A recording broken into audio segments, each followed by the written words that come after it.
Good. Yes. Okay, so we're here live with Diane Dörte Horsfield. Dörte Horsfield, and she's the education officer here at Spittal Pond. So, Ms. Horsfield, why don't you explain a little bit about how things have transpired here at the pond and what's changed and what's going to go back to normal? Yeah, so today was definitely a day of massive impact to the Spittal Pond Nature Reserve, a brackish water pond that is normally just connected through underwater crevices and little tunnels to the ocean. But with the unusually high seawater level we have at the moment, plus the enormous hurricane surge, what we've seen was a massive influx of storm waves flooding right into the pond area, going right over the saltwater marsh, past the black mangroves, which you see here in the beginning, in the front of the pond, and then into the pond. This, of course, changes the entire water chemistry of the pond, will make it as saline, as salty as the ocean. You will probably also have some animals that have been washed in, shrimps and crabs and fish. We're here now at low tide. You can see that water is still coming in with waves, but then there's also a runoff back into the ocean.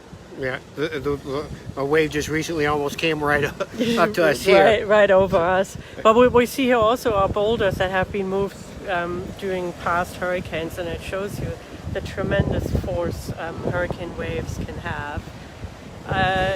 We have this periodic flooding here, and over the next couple of weeks, the water will go back to normal level. I have spoken to a few dog walkers who are really concerned that their dog walking trails are gone, and I assured him that probably in 2 weeks he will be able to do his loop around the pond again. The salt level in the pond fluctuates all the time with more rainwater influx. It's more like fresh water, less salty. With very dry conditions, you get more salt in it. And the biota, mostly mosquito fish and little aquatic insects, are actually adapted to that. They're really, really important for our migratory birds and also for our resident birds who are using the pond as a food source.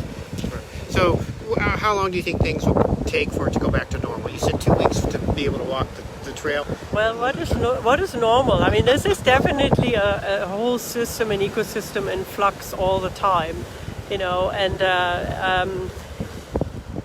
we will have higher salinity levels probably for quite a long time after this. But the salt marsh is adapted to that. They can handle this periodic flooding. The red mangroves will flourish.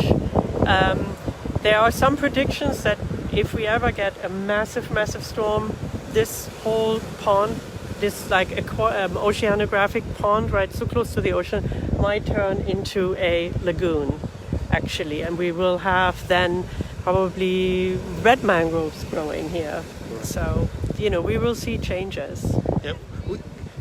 We can see right there where the pond is sort of flowing back into the ocean. Yeah. So if that were to happen, then there wouldn't be any flow. It'd just be all connected. It would be all connected. But that is right now we're going towards low tide, and there is definitely a drop of maybe 3 feet towards the level of the ocean. So this could only happen if we have some serious erosion at maybe a Cat 4 or even stronger hurricane. That area there where you see the water running out now has some tide pools, which are really interesting. So if you come back to Spittal Pond maybe in 2 weeks, have a look at the tide pools and look at the snails and shrimp and fish that you can see there.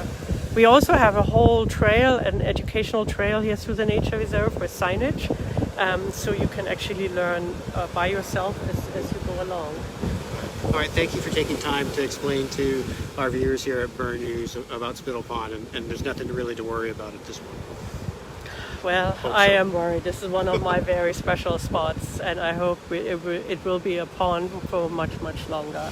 Okay. So thank you very much. Thank you.